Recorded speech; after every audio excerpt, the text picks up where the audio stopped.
নমস্কার, ময়ূরীমাস ক্রিয়েশনে সবাইকে স্বাগত।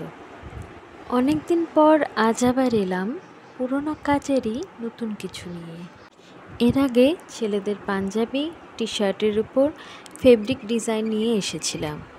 এবার আসছি ব্লাউজের উপর ফেব্রিক ডিজাইন নিয়ে।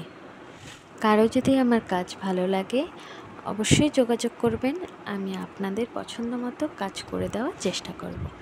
আসুন তাহলে কাজটা দেখে নিই।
ভালো থাকবেন, সুস্থ থাকবেন, আর হ্যাঁ, অবশ্যই জানাবেন আমার কাজটা কেমন লাগলো।